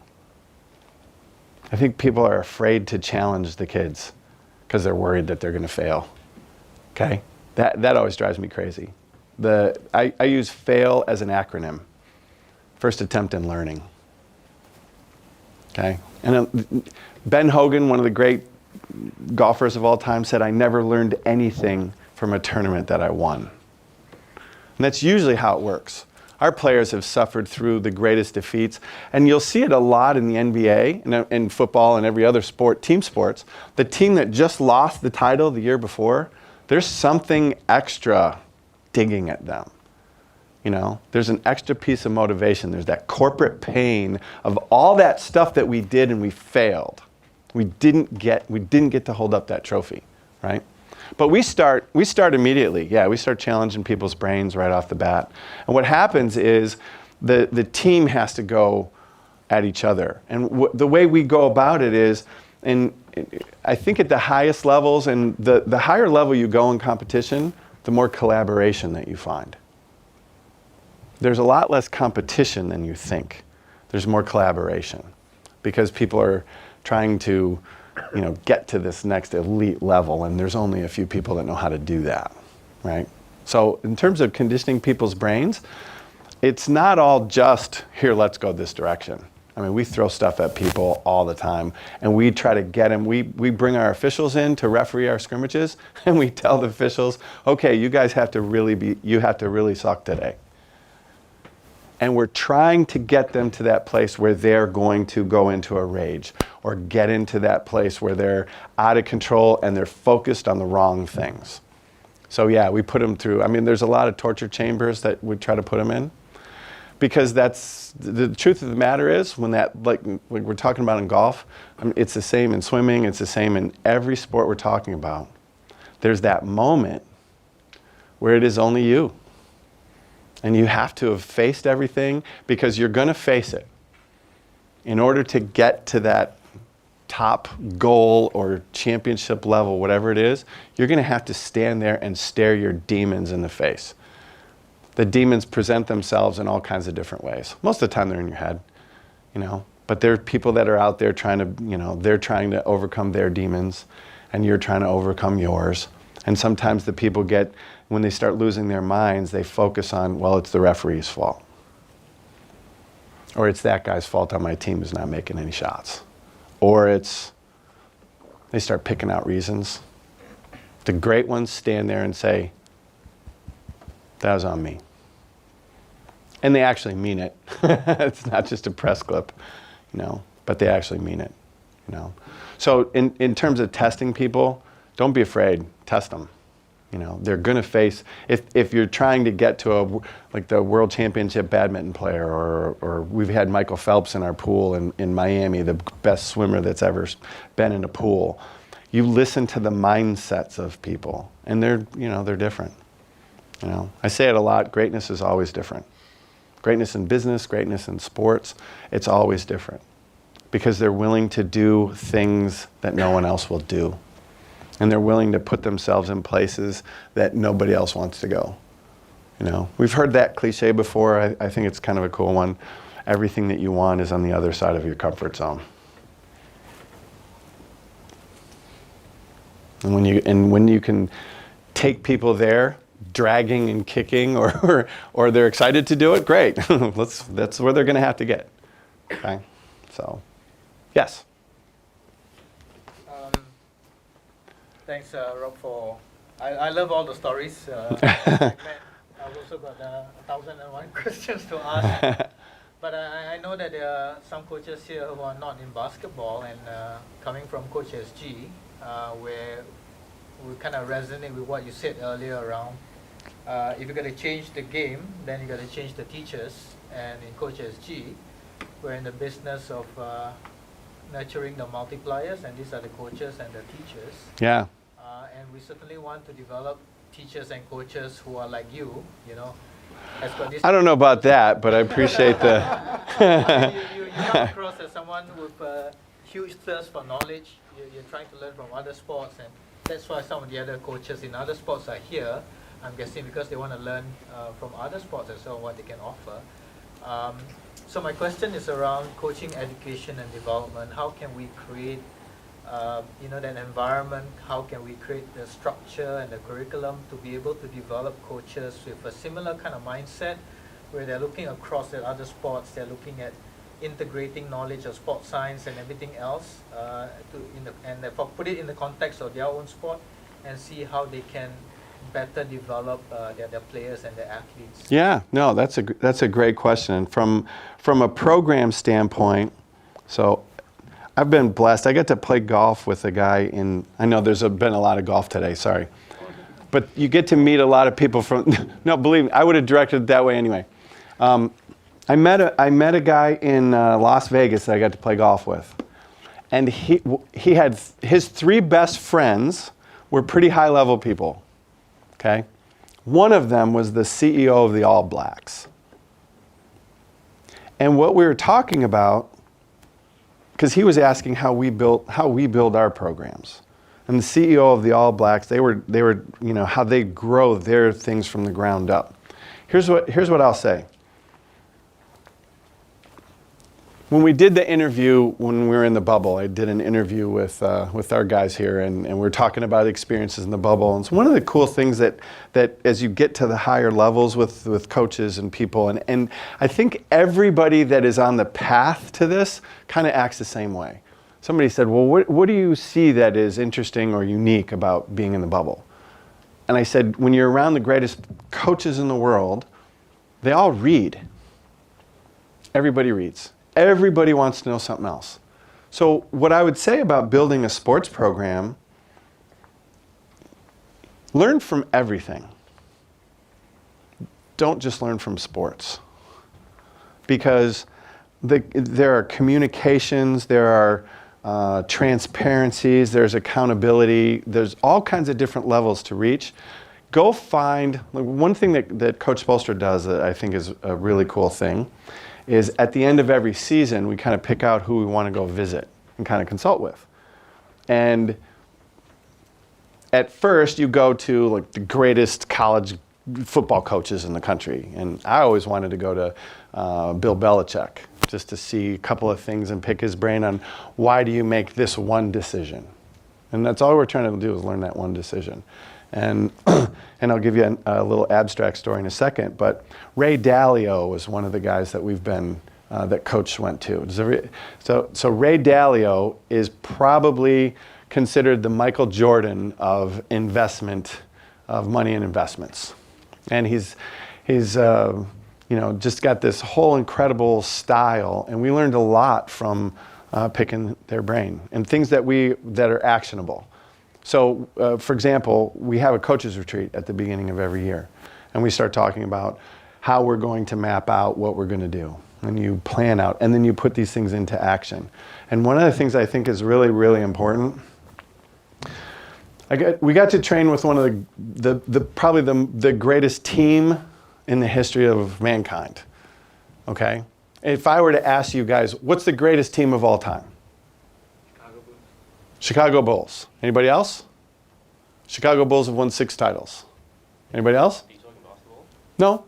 Greatest team of all time. All Blacks, you said earlier. Huh? All Blacks, you said earlier. All Blacks, right? Hard to beat them. Okay. I have one that can. Anybody else? What's that? Dream team. Dream Team. Dream Team's a pretty good team. Okay. Nobody was going to beat them. See, to me, it was the Navy SEALs. Navy SEALs train differently than everyone else. Obviously, you can see I'm a movie guy. There's a TV show called Game of Thrones. You ever heard that? Okay. My favorite line from the whole show. When you play the Game of Thrones, you win or you die. There is no middle ground. So in training with the Navy SEALs, they're playing under, and I'm not saying sports, obviously we don't have to do this, but if we can imagine something that will take us to this level, Navy SEALs trained in a way that they knew. Think about that training, that you know if you don't get this right, you're not coming home. It's the end. Think about the level of detail that you would approach something if that's the way if that was your consequence. It's like a tightrope walker. You think that guy's walking on a tightrope looking around going, "Hey mom, how's it going?" No, this is where I got to be. So I think there's something to learn from everything. And as we compile it, the thing I was going to say to that, in Navy SEALs, they talk about leadership at all levels. So I think it's ideas at all levels. We're really, really great with our staff in whatever ideas people have, we want to cultivate them, okay? And I think when you're growing coaches, when you're growing teachers, if we can have things out there that they all aspire to, because we all talk about inspiration, but inspiration is great, but inspiration doesn't get you there. Habits do. Aspirations do. If you're aspiring to something, if you see something that you can become and you say, that's what I'm going to be. And we kind of put that out there and we grow everybody. But the other part of that is, I think, sharing ideas from everyone. And I know people are uncomfortable. If I ask them questions, everybody kind of goes, nobody cares if you have a wrong answer. My favorite is when I was a school teacher, I'd ask a little kid ask a question. Mr. Fodor, and he'd ask me some stupid question. I'd say, that's a stupid question. Well, my teacher said when I was in elementary school, there's no such thing as a stupid question. I said, well, your teacher was wrong. And they look at me like, wait, what? I go, okay, you want a list of stupid questions? If you ask me a question that I've answered 2 seconds before you just asked me, that's a stupid question. If you ask a question that you already know the answer to, that's a stupid question, okay? So, obviously you can tell, I'm a big believer in right and wrong, but I think that the more ideas that we have, the more ideas you can cultivate, somebody within that group, you'll be able to see an idea and create something else from it. Whether the idea says, okay, here's what the idea leads to, but you can kind of extrapolate out from this idea. Wow, I do that all the time. Somebody will say, they'll say, I'll see an action and see this one little thing and I'll go, holy cow, coach. I'll start drawing. I say, look, we can do this and we can do this and we can do this. I can take this person's body and I can get him to do this. And all of a sudden you're going in a completely different direction than you thought. But to have that openness and to have that collaboration, that collaborative mindset is a big deal all the time, where we can aspire to be something else. We can be great. Because as you know, the rising tide raises all boats. So as everybody starts to participate in this exchange of ideas, there's going to be somebody out there that thinks differently than everybody else. And yeah, I agree with all the things that you've said. And if you think about it, a lot of the coaching courses don't teach you all that. Right? No, they don't. Much the technical and tactical stuff. Well, and that's kind of why I said when I saw the problems in basketball, the answers were somewhere else. So for us, I know you guys are leading the federation and leading basketball in the country. There's going to be ideas and answers in other places. It's not necessarily what happens, within your own buildings. You'll get it. You can get an idea from somebody else, because when you look at experiential evidence from people, where they've been, what they're thinking, where did that come from, and how your application may be different. A practical application from somebody's idea going to something else may be something completely different, okay? Which is great. Because now you have, wow, we weren't even going that direction and our answer popped up, So, and I agree with you. I think what happens is, so many times, for example, and I don't know if this is true for them or not, I'll just throw it out there because they just played FIBA, okay? FIBA does basketball this way. Do they really want to have answers to go create something greater? I don't know. I don't know that much about them. Okay? But one of the things is when you have that collaborative mindset, you're able to let go of some of the traditional methods or traditional ideologies that people have. And then you can find yourself really being able to, cultivate everybody's ideas. And that's so one of the things that Ray Dalio does is it's incredible transparency and it's incredible openness. Ray Dalio gets criticized by everybody on his staff. And he says, this is great. Because that's how everybody grows, And it's okay if somebody has a different idea. Like our teams, we go into huddles a lot. What are we going to do here? I was sharing this with MJ the other day. We're in a shoot around, and we have our defensive structure, and this is how we're going to guard this. And Jimmy, you go to great players, and Jimmy goes, okay, I'll do it like this, but that's not what's going to happen in a game. And he is in an environment where he can step up and say, okay, but that's not what we're going to do in a game. So you know what we did? We changed what we did to do what he said we were going to do in a game. Because it was right. This is what's supposed to happen, but this is what actually happens. And a lot of times somebody will see that something different. I think those are, you want to create that environment of somehow being able to open that up. And I know that everybody's got cultural differences everywhere. I go to, when I go speak in different countries, it's very, very common when you go ask a group of people, they all go. So I think for us, in order to get the greatest out of everything we do, is figure out that how are we going to lead people out of their own comfort zones, So I don't know if that completely answered your question, but Yeah, I mean, in part. yeah, it's got to be a balance, right? You want for the coaches to leave the course being able to coach, whether it's basketball, whether it's rugby, or what have you. Mm-hmm. But at the same time, you want to develop this, what I said earlier, the thirst for knowledge, right? The openness for other ideas from other sports even. And to help them be a better coach, essentially, right? Yeah.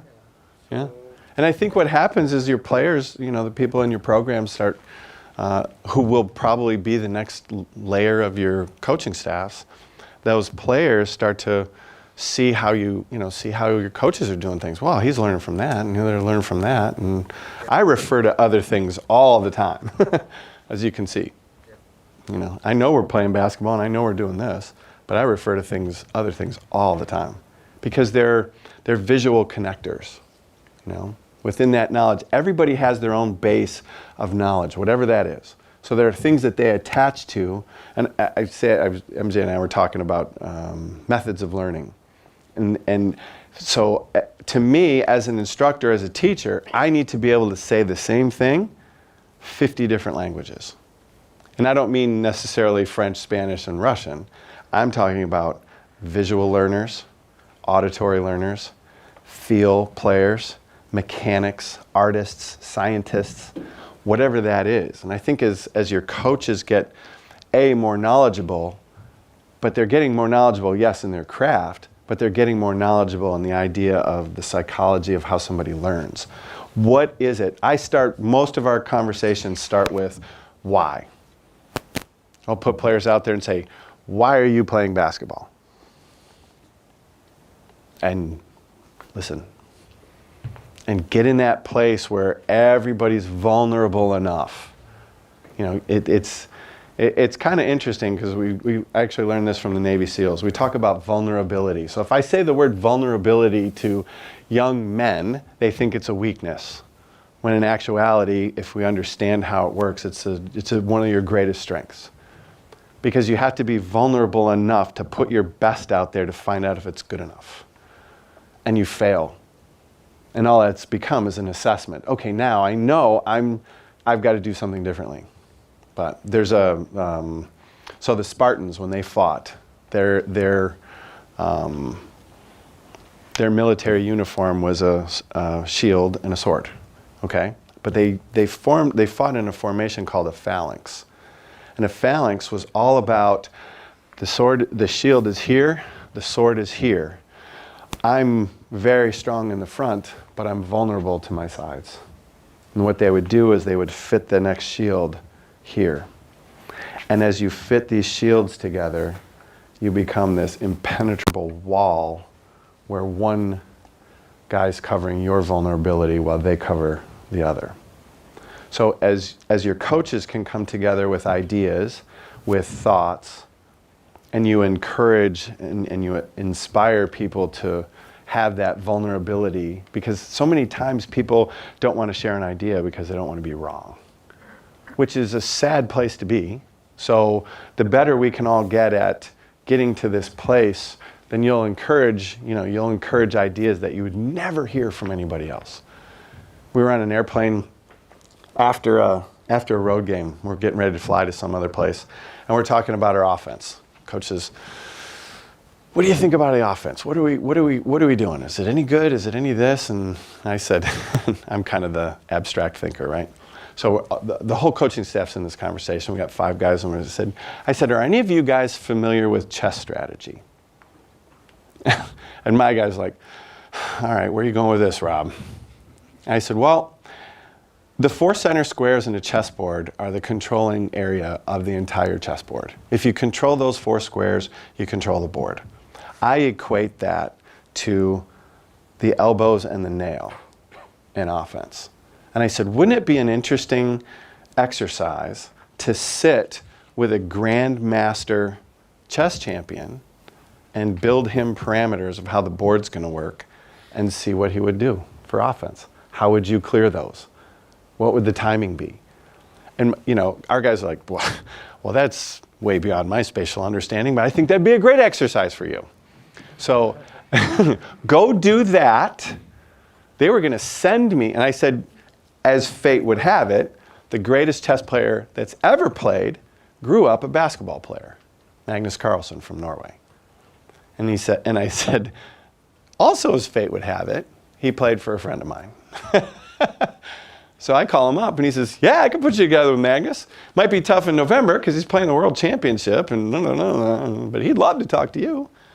But I think that's when something happens like that, and you say, "That's a great idea, let's go do that." And we start sending people out there. And when somebody has a creative, and of course they're garbage ideas too, but when somebody has an idea that is, whoa, that's a little inspirational, let's explore that. Now that person is empowered because, I guess my idea matters. And that really that's just a really powerful thing that kind of starts running through running through an entire group, especially with what what you guys are trying to do here, building from, if you build from the ground up, leadership comes from the top down, and hopefully you can hand it off, and that everybody's leaders, leaders in ideas, leaders in vision, leaders in character, application, competitiveness, whatever it is, whatever their strengths are, find out what everybody's strengths are and just do that, Yes? Well, because now you're kind of talking about the structure and all, right? I was just thinking that you said the game has evolved. Yes? What about in terms of corporate culture? What has the league learned? And also, what have you observed? How has culture evolved and to kind of develop into a winning strategy? You mean social culture, business culture? More of the business side, corporate culture, how the teams are run. So what has the league learned, and what have you observed? Well, that's a good question that it might really get me in trouble. Let me think about that for a second. I'm kidding. I can't speak to necessarily what the league learns from what things go on. There's a lot of things that my opinion would differ from how they would do things. But everybody's out there trying to figure the next thing out, whatever that might be. And it kind of goes back to what I was saying, is going to consult with people that have a different experience than you, that may be on a parallel course.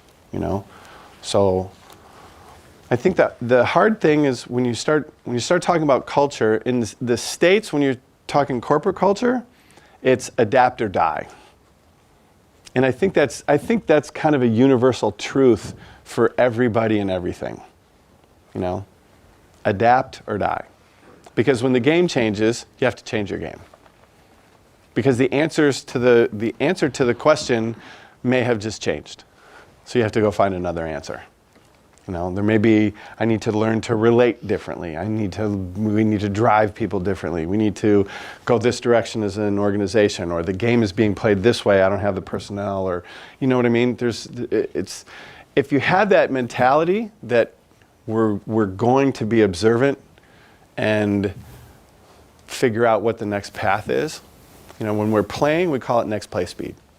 That's one of the things I loved about the 3-on-3. You know, you watch a 3-on-3 and it's next play speed.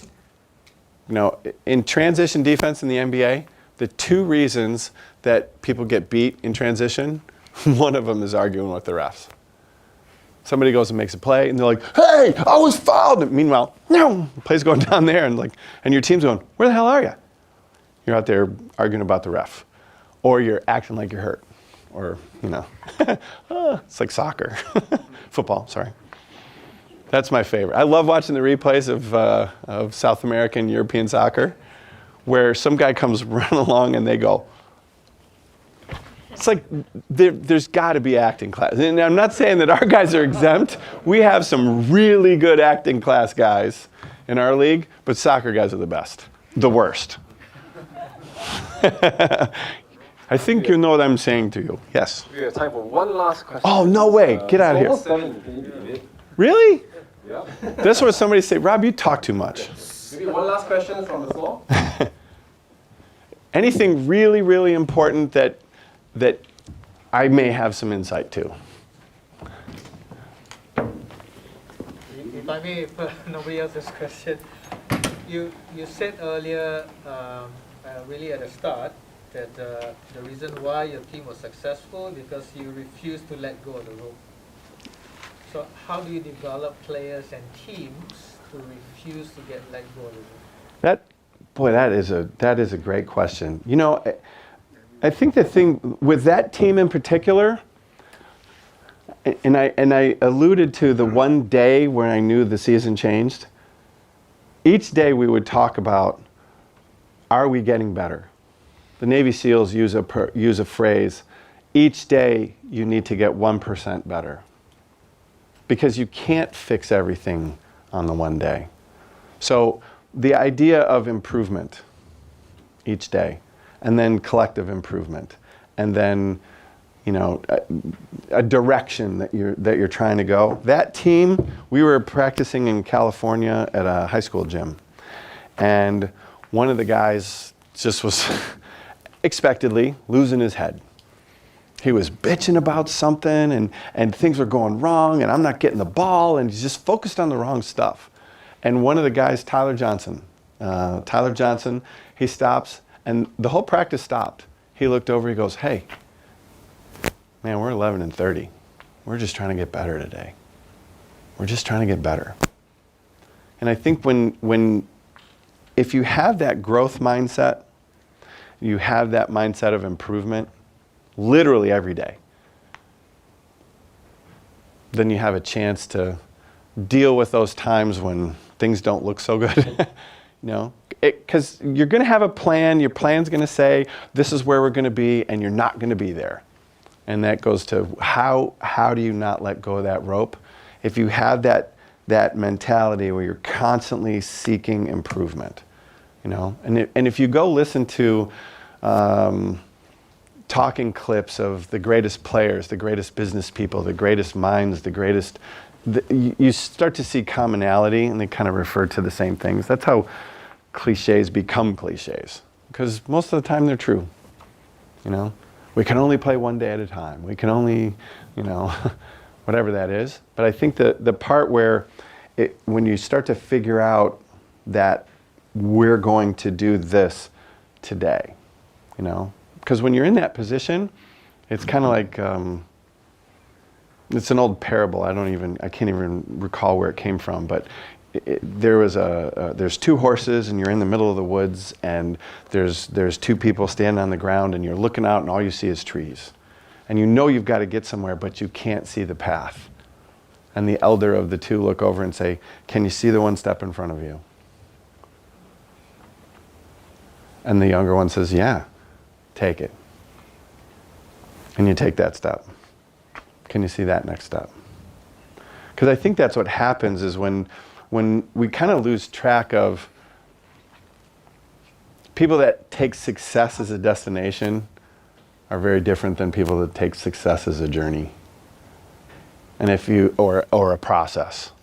And if you're always living the process, if you're always living the journey, then you have a chance that success will get in your way and you'll show up there. You know, so I think that, you know, we kind of try and build that within the entire group. What are we doing today to get better? And yeah, we'll lose. We'll lose games. We'll lose games that are meaningful. We'll lose games that rip our guts out. We die with every game. And yet we're standing there saying, okay, did we get better? How are we going to get better tomorrow? And then you just, because it's like the ticking clock. You know, if we could hit the stop button, then yeah, okay, then we can bitch about whatever else and we can get caught up and, oh, I don't want to keep going. Well, guess what? You don't have any choice. We're all going to keep going. The world's going to keep going. The clock's going to keep ticking. We're always going to keep going. So as soon as you understand that you have no control over that, then you start to get into another phrase, control the controllables. Things that you can control, do that. You know, you can see that step? Great. Take that one. You see that one? Great. Let's take that one. And then all of a sudden you've taken 100 steps and you look up and go, whoa, looks completely different than it did 100 days ago. You know, so hopefully that'll help. Yeah. Well, thank you very Yeah. much for sharing. I think it's a very nice way to end off. Another part of step in the journey that we're taking, our coaching journey. So thank you very much for you to share your experience with us. Well, folks, I'll say this too.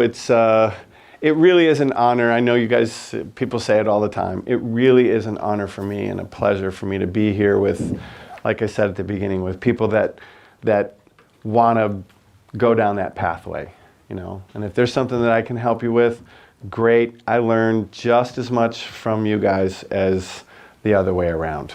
You know, I love the questions. It's my favorite thing is to go with coaches and people that are motivated to the same places and find out what they're wondering, because that always lets my mind go and learn some other cool new thing. So, and if there's, you know, if there's any questions specifically that you want to ask after, let me know. But thank all of you, and thank you guys for bringing me here. I appreciate it.